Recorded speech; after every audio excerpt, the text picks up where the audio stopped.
네, 안녕하세요. 최동석입니다. 오늘은 또 여러 가지 늘 복잡하죠. 국정운영 패러다임을 좀 바꿉시다. 그런 얘기를 하겠습니다.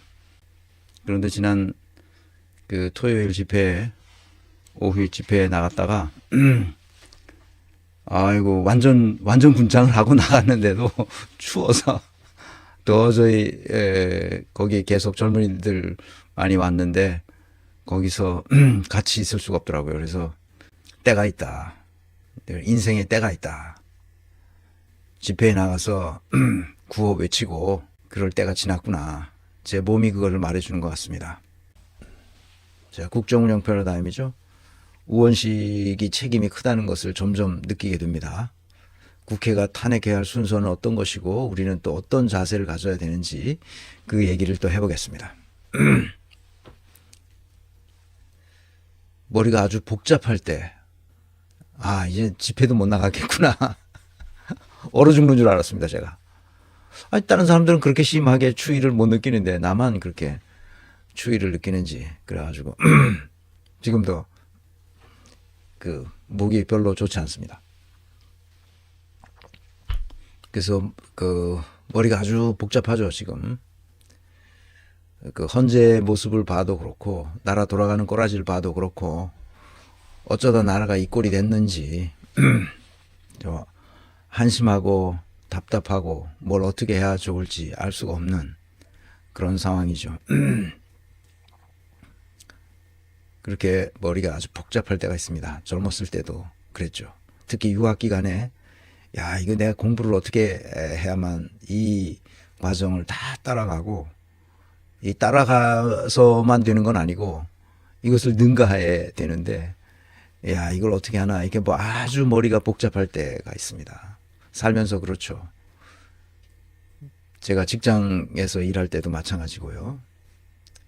그럴 때 저는 보는 게 있습니다. 내가 티끌보다 작다는 그 생각을 하면 됩니다. 그건 내 모습이에요. 그냥 나 혼자 생각하는 거죠. 그래서 칼 세이건의 이 코스모스를 보죠. 이게 필름도 있으니까 그걸 또 보고 계속 보죠. 그러면 필름에서 나왔듯이 우리가 아주 작은 점 하나에 옹기종기 모여 살고 있다는 거죠.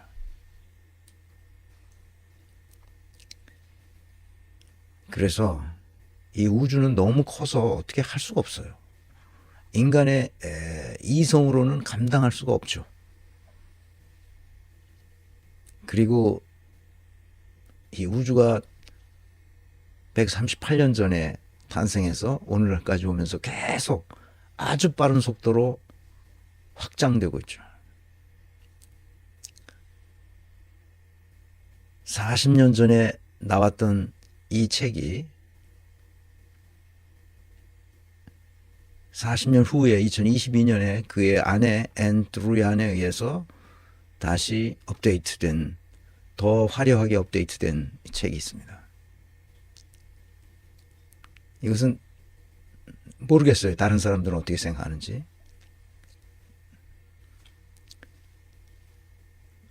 내가 어떻게 살아야 될 것인가. 이것을 우리에게 알려주고 있죠.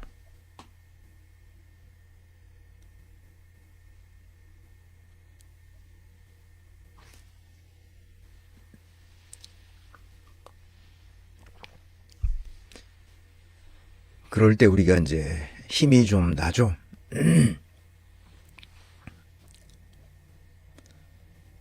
어떻게 어떻게 살아야 할 것인가 하는 문제죠. 이게 머리가 아주 복잡할 때 이걸 봅니다. 그래서 좀 마음의 위안을 얻죠.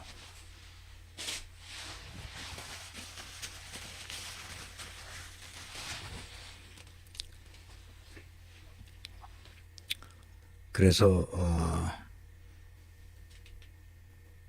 이거 말고 또 여러 가지가 있습니다. 마음에 아주 복잡할 때 그 복잡한 미로를 뚫고 나가는 힘이 되어주는 책들이 있어요. 나중에 한꺼번에 소개하겠습니다. 자, 오늘 본론으로 들어가서 윤석열 내란으로 드러난 네 가지 착각이라는 이재성 논설위원이 쓴, 한겨레 논설위원이죠, 쓴 이 칼럼이 굉장히 잘 쓴 칼럼이에요. 지금까지 읽은 것 중에서. 그래서 아주 간단하게 소개를 하려고 합니다. 이 앞에 어떤 얘기를 썼는지 제가 프린트까지 했습니다. 이렇게 프린트해서 지금 이 노트북에서 쓰면은, 노트북에서 이렇게 읽으면 잘, 제가 눈도 나빠가지고 잘 보이지 않아가지고 큰 글씨로 제가 프린트를 했습니다. 제가 읽어드릴게요. 제목은 윤석열 내란으로 드러난 네 가지 착각. 윤석열 내란 사태 이후 대한민국 헌법은 3번 무너졌다. 처음엔 대통령에 의해, 다음엔 대통령 권한대행들에 의해, 세 번째는 헌법재판소에 의해서 3번이나 헌법이 무너졌다는 거죠. 헌법재판소는 한덕수 권한대행의 헌법 위반에 면죄부를 주었고, 윤석열 대통령의 헌법 파괴에 대해서는 선고를 미룸으로써 반헌법 세력에 용기를 주고 헌정질서 문란을 방조하고 있다. 헌법은 축구 경기장의 터치라인 같은 것인데 선수들이 터치라인 밖으로 공을 몰고 나가 플레이를 이어가는데도 심판이 휘슬 불기를 주저하고 있는 것이다. 아주 정확한 비유를 써서 알기 쉽게 얘기하고 있습니다. 이게 일종의 룰이란 말이야. 경기를 하려면 룰을 지켜야죠. 심판이 있어요. 심판 보는 사람이 누구예요? 헌법재판관이잖아요. 근데 얘네들이 룰을 어겼는데 휘슬을 불지 않고 있는 거예요.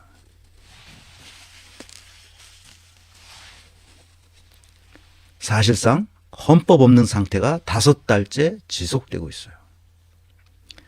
내란 사태의 장기화는 우리가 당연하다고 믿었던 가치와 통념의 착각에 불과했음을 깨닫게 한다. 4가지라고 말했어요. 이 사람은 4가지. 첫째, 헌법재판관들은 헌법만 생각할 거라는 착각이다. 우리가 착각을 하고 있다는 거야. 4가지 착각이라고 제목에 썼잖아요.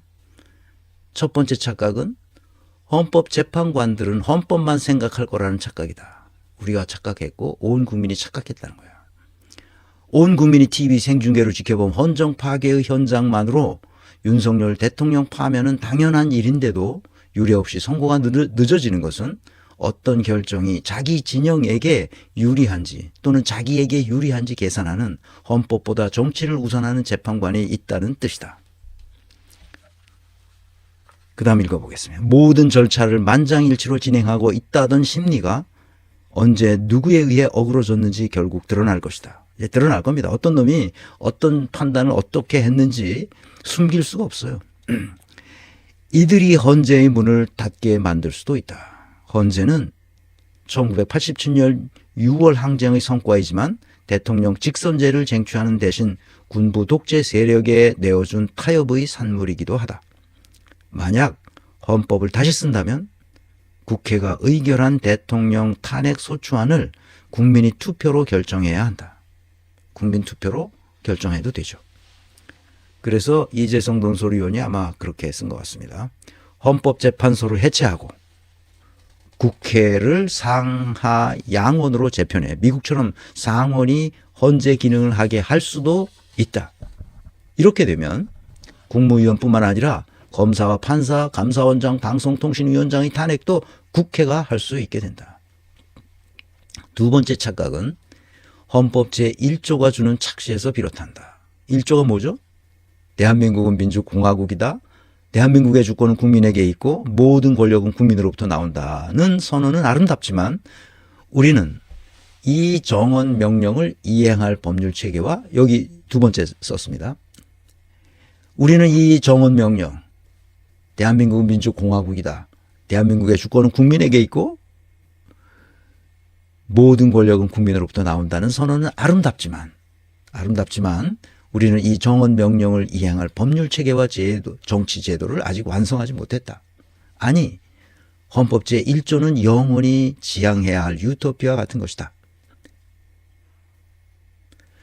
법과 제도를 아무리 완벽하게 갖춰놓더라도 빈틈을 파고들어 사익을 추구하는 바퀴벌레들은 언제나 나타나기 마련이라고 동서고금의 역사가 가르친다. 세 번째가 있습니다. 세 번째는 우파 엘리트에게도 애국심이 있을 거라는 착각이다. 착각이죠. 애국심은 무슨 애국심이야. 이기심만 남아있죠. 아주 근본주의적 이기심, 극도의 이기심만 남은 애들이 지금 우파 엘리트라고 칭하는 집단이죠. 한덕수와 최상목 두 권한대행의 심장에 나라를 먼저 생각하는 마음이 한 조각이라도 남아있다면 태연하게 헌법을 어겨가며 마흔역 헌법재판관 임명을 거부하는 짓은 하지 않았을 것이다. 지기현 판사처럼 법을 일부러 잘못 해석해 내란 우두머리의 구속을 취소하거나 심우정 검찰총장처럼 윤석열 한 사람에게만 즉시 항고 포기라는 전무후무한 특혜를 베풀지 않았을 것이다. 이들은 시정 잡배만도 못한 애국심으로 각자의 자리에서 성실하게 사적 이익을 추구하는 중이다. 자신은 위헌과 불법을 저지르면서 국민에게는 법을 지키라고 명령하는 모순 따위는 아랑곳하지 않는 철면피들이다. 대중의 상식과 엘리트 도덕률의 괴리 현상은 거의 망국 직전의 위기 수준이다. 최상목과 심우정의 미국 국채화 주식 투자는 평범한 애교로 보일 정도다. 나라의 운명에 대한 고려가 없는 이들은 매국 우파라 불러야 마땅하다. 네, 최상목이 경제부총리를 하는 놈인데 미국 국채를 몇 억을 샀죠. 심우정은 미국 주식을 상당히 많이 샀습니다. 그래서 뭐 30억인가? 1년에 수익을 30억이나 30몇 억을 냈대나 어쨌거나 정확한 숫자는 모르겠습니다. 하여튼 이런 지경이 된 거죠. 나는 미국 국채를 사지 말아야 된다. 또는 미국 주식을 사지 말라. 이런 말을 하는 게 아니에요. 우리 서학개미들이 돈을 많이 버는 거 좋은 거죠. 그렇게 해야 됩니다. 그런데 공직에 나온 사람이 그러면 안 돼요. 그러니까 최상목이나 심우정 같은 애들은 어떻게 해야 되느냐. 그냥 자영업을 하면 돼요. 그냥 자기 사업을 하면 돼요. 왜 공직에 나옵니까? 아주 나쁜 놈들이에요. 매국이죠. 매국 우파죠. 자기 이익만을 생각하는. 자, 이제 네 번째 마지막 착각인데요. 네 번째 착각은 정치의 사법화 또는 사법의 정치화가 문제라는 나태한 인식이다. 이런 진단은 윤석열 검찰총장 3년 동안 극적인 변화를 설명하지 않거나 무시하는 무책임한 수사가 되었다. 여야가 상대를 인정하지 않고 작은 일도 법정으로 끌고 가는 관행이 정치의 사법화, 사법의 정치화를 낳았다면 검찰은 그 흐름에 올라타 지난 3년 동안의 정치를 좌지우지했다. 이재명에 대한 무차별 수사와 기소는 하나의 예에 불과하다. 정치검찰이라는 본질을 은폐하기는 개념은 이제 폐기하고 정치검찰, 검찰정치라는 본질을 은폐하는 개념을 이제 폐기하고 모두가 아는 구조적 결함을 근본적으로 수술해야 한다. 지금 이 얘기를 하고 싶은 거예요. 이상의 네 가지 착각은 연결되어 있다. 해법도 연결되어 있다. 더 많은 민주주의, 선출되지 않은 권력의 민주화다. 국가의 기능을 대리하라고 세금을 써서 고용한 엘리트들이 사익을 추구해온 세월이 너무 길었다. 강고한 기득권 카르텔이 된 그들은 헌정 질서를 부수고 그들만의 나라를 세우려 하고 있다. 그들의 저희를 국민이 모르지 않는다. 그럼에도 불구하고 체제 안에서 평화롭게 사태가 해결되기를 기다릴 뿐이다. 희생과 회생과 도약이나 파국과 혁명이냐 헌재의 결정에 달려있다. 잘 쓴 칼럼이라 여러분들에게 소개 말씀드렸습니다. 우리가 안고 있는 고민거리를 칼럼에다 잘 녹여놨습니다.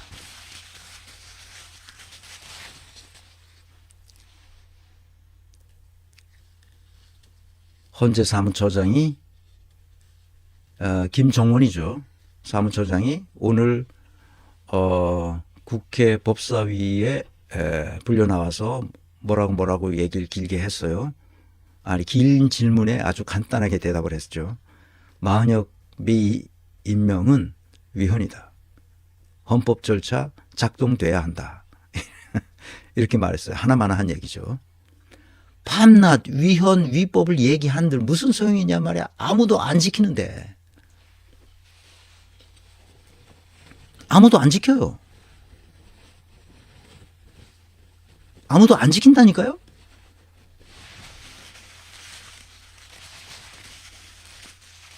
윤석열이 얼마나 많은 거짓말과 비리와 불법 행위를 검사 시절과 중앙지검장 시절과 검찰총장 시절에 했습니까?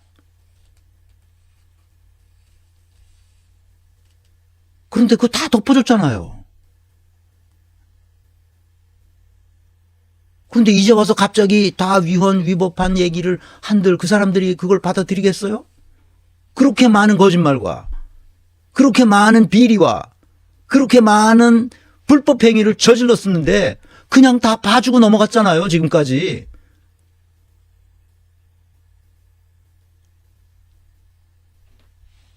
그냥 다 포용했고 그냥 다 허락했고 그냥 그렇게 해도 된다고 다 인정해 줬잖아요. 근데 이제 와서 위헌 위법 이런 걸 얘기해봤자 무슨 소용이 있냐 말이에요. 누가 그걸 겁내겠어요. 위헌을 위법을. 밤낮 얘기해봐야 소용이 없습니다.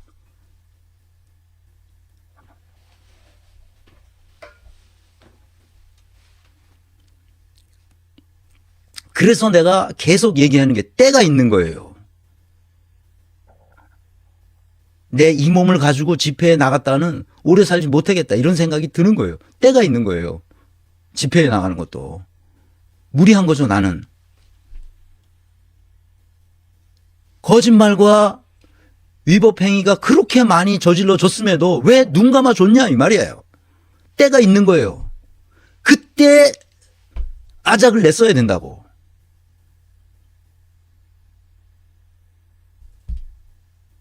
무슨 말을 이해됩니까? 어린아이 때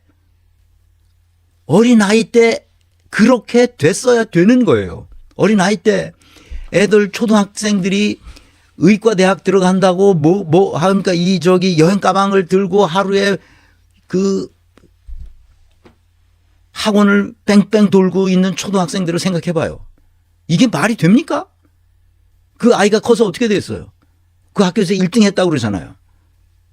그래서 우리나라 그 의술이 좋아졌어요?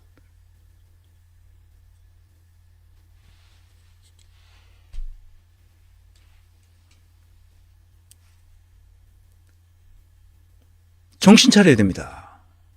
때가 있는 거예요, 때가. 공부할 때가 있는 거예요. 놀아야 될 때가 있는 거고, 책을 읽어야 될 때가 있는 거고, 여행할 때가 있는 거예요.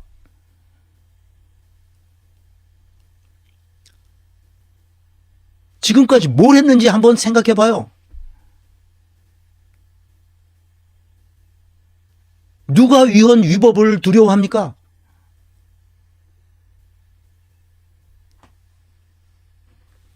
누가 거짓말을 두려워합니까? 온통 거짓말이잖아, 온통. 한덕수서부터 최상목. 오죽하면 곽종근 사령관이 내가 정직하게 다 얘기했는데 얘기한 사람이 오히려 조롱받는 이 시대라고 탄식하잖아요.